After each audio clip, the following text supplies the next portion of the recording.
বিসমিল্লাহির রহমানির রহিম। আমাদের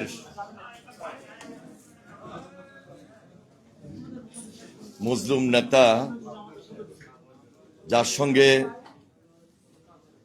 কারাগারে আমার দীর্ঘদিনের আড্ডা, গল্প, খাওয়া দাওয়া, নামাজ সবকিছু মিলে কারা জীবন অতিবাহিত হয়েছে, বাংলাদেশ জামায়াতে ইসলামীর সেক্রেটারি জেনারেল মিয়া গোলাম পরওয়ার, ওনার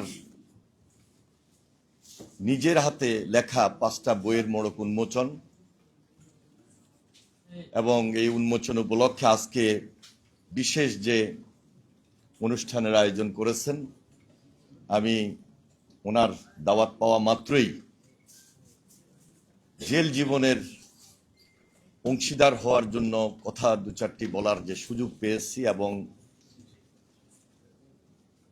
যেভাবে ওনার আমন্ত্রণটিকে আমি বিশেষভাবে গ্রহণ করেছি, আমি ওনার প্রতি কৃতজ্ঞতা প্রকাশ করছি এবং ওনাকে আমি আন্তরিকভাবে মোবারকবাদ জানাই এবং ধন্যবাদ জানাই। এটা আসলে কোনো রাজনৈতিক আলোচনার মধ্যে এই আলোচনাটা না, তবে ফ্যাসিবাদের বিরুদ্ধেই আমাদের আলোচনা। যদিও এখানে আমাদের জামাত ইসলামের সকল নেতৃবৃন্দ যারা জেলে দীর্ঘ সময় মোকাবেলা করেছেন, জেলবন্দি ছিলেন, অত্যাচারিত, নির্যাতিত, এক কথায় মজলুম, উপস্থিত এটিএম আজহারুল ইসলাম সহ সম্মানিত অতিথিবৃন্দ, সুধী মণ্ডলী, আসসালামু আলাইকুম রহমতুল্লাহ বারাকাতুহু।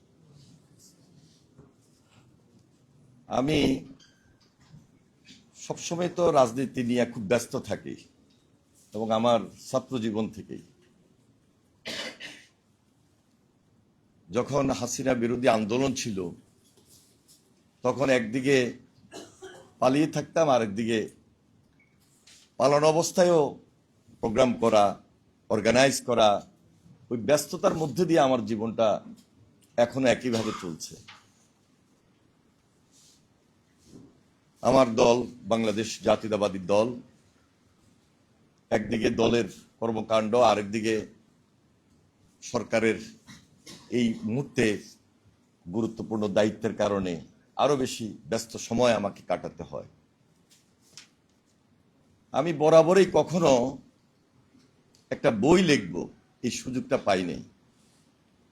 কতবার জেলে গিয়েছি, কতবার ডায়েরিতে পরওয়ার ভাইয়ের মতো এইভাবে নোট করেছি, ওনার যেরকম লেখা হয়েছে আমার লেখা হয় নাই। আমি এখন যে 2-4টা কথা বলবো, ইচ্ছা করলে এই কথার থেকেও একটা বই লেখা যাবে। আমি এরশাদ বিরোধী আন্দোলন থেকে তখনই আমি একবার জেলে গিয়েছি, আর হাসিনার আমলে গিয়েছি আমার আনুমানিক ধারণা 11, 12 বা 13 বার হবে, প্লাস মাইনাস, এর কম হবে না।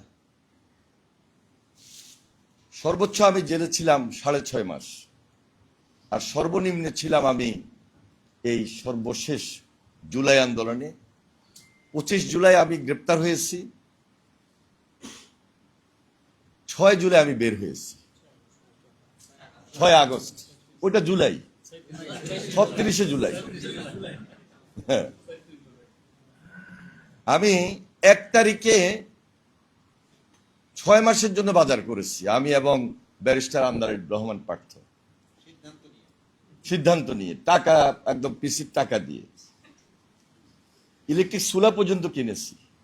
এটা এটা এটা কি কি লাগবে 6 মাসের জন্য সবকিছু কিনে রেডি। কারণ 1 তারিখও মনে হয় নাই যে আমরা সবাই মিলে আন্দোলন করে এই যে ফ্রাঙ্কেনস্টাইন পদ্ধতিতে যিনি দেশ শাসন করেছিলেন, এটা ভয়ঙ্কর শাসক হাসিনার হাত থেকে আমরা রক্ষা পাব। সম্পূর্ণ আল্লাহর হুকুম। 5 তারিখে যখন রেডিওতে শুনলাম যে হাসিনা উড়াল দিয়েছে, পালিয়ে গেছে, তখন আমরা একজনে আরেকজনকে আলিঙ্গন করলাম চোখের পানি দিয়ে। 5 তারিখ ভোরবেলায় আমরা কয়েকজন মিলে কথা বললাম যে এত বৃষ্টির মধ্যে সবাইকে আসলে জড়ো হইতে পারবে? ঠিক 10:30 পৌনে 11টা যখন রৌদ্র দেখলাম, আমরা জেলখানায় বসে একটু আশার আলো পেলাম যে না, আমার ছাত্র ভাইয়েরা, দেশবাসী সবাই একত্রিত হবে এবং আজকে না হোক, আজকের কথা তো আর বলি নাই 5 তারিখে, যে কোনো সময় হাসিনার বিদায় হতেই হবে, কারণ সবাই ঐক্যবদ্ধ হচ্ছে। এবং এর আগে প্রতিদিন যেভাবে লাশের পর লাশ, খুনের পর খুন, আমার লক্ষ্মীপুরে আমি 4 তারিখে, আমার লক্ষ্মীপুরের 4 তারিখে আমি জেলখানা থেকে চুরি করে টেলিফোন করেছি যে কি হলো লক্ষ্মীপুরে। একই দিনে 13 জনের সেখানে মৃত্যু, জেলখানাতে একই দিনে 13 জনের মৃত্যু। ফার্স্টে আমাদের দলীয় মানে ফ্যাসিস্টের বিরুদ্ধে যারা আন্দোলনে ছিল তারা হলো 8 জন, এবং এর পরবর্তীতে ওই যে গডফাদার তাহের তার বাড়ি ঘেরাও দিয়ে চারপাশে আগুন যখন জনতা লাগিয়ে দিল, ওই আগুনের মধ্যে পড়ে মারা গেল 6 জন কি 7 জন, সব মিলে 13 জন নাকি 14 জন, 13 জন সব। এই ছিল লক্ষ্মীপুরের চিত্র 4 তারিখে। এইভাবে তো 25 তারিখ, 26 তারিখ, 27 তারিখ কন্টিনিউ মৃত্যুর মিছিল। তা আমি এই সর্বশেষ এই কথাটা বললাম এই কারণে যে আল্লাহর হুকুম ছাড়া শেখ হাসিনার বিদায় হয় নাই।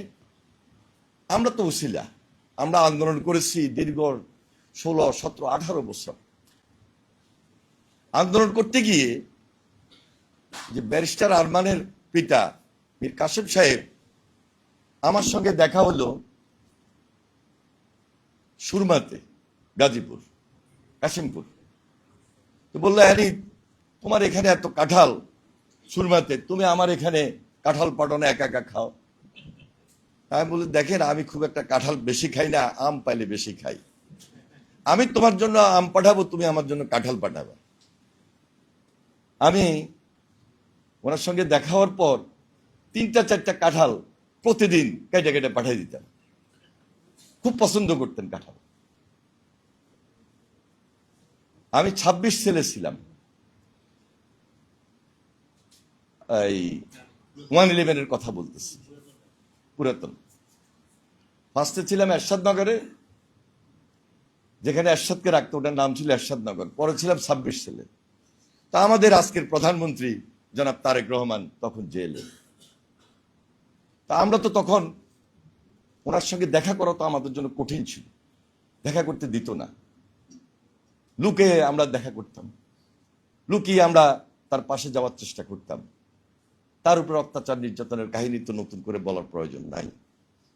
এখনো তিনি প্রাইম মিনিস্টার, কিন্তু ওই যে অত্যাচার নির্যাতনের চিহ্ন নিয়ে চলছেন।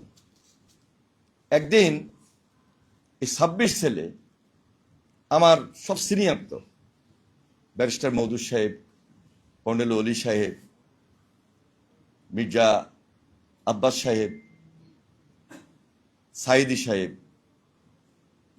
মতিউর রহমান নিজামী সাহেব, তারপরে আব্দুল কাদের মোল্লা সাহেব, তারপরে কামারুজ্জামান সাহেব, মুজাহিদ সাহেব, যে আরে ফিস্ট তোমাকে ব্যবস্থা করতে হবে, খাওয়া দাওয়ার একটা ভালো আয়োজন করতে হবে।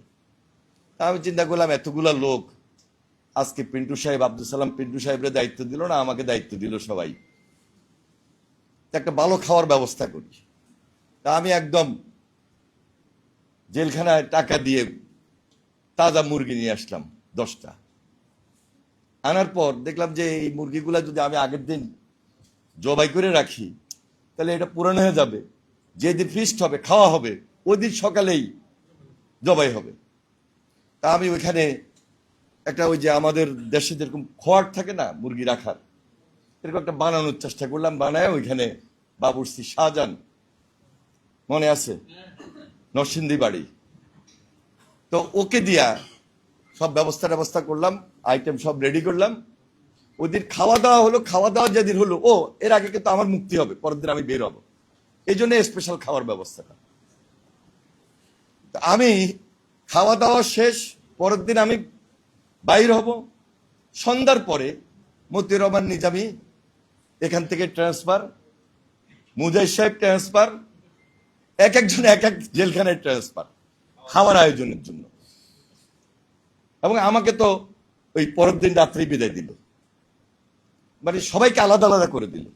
শুধু একমাত্র ছিলেন সাইদি সাহেব আর ব্যারিস্টার মওদুদ সাহেব। তো সাইদি সাহেবের সঙ্গে আমার মিল তো খুব ভালো, কারণ ওনার আমি বক্ত ছিলাম। ওনার যেহেতু ব্যয়ের বাড়ি ছিল লক্ষ্মীপুর, সেই হিসাবে আমার প্রতি তার একটা দুর্বলতা ছিল। যখন এই লক্ষ্মীপুরে তাফসিরে কোরআন হইতো, তখনই উনি আমাকে দাওয়াত করতেন, আমি সেখানে যেতাম। আর কাদের মোল্লা সাহেব তো ছিল এক্সেপশনাল। সুরমাতে যখন ছিলেন তখন যে আজকে কই মাছ খাওয়ার কম্পিটিশন হবে, উনি কই মাছ খেতেন, একটা কাঁটা পর্যন্ত ফেলতেন না।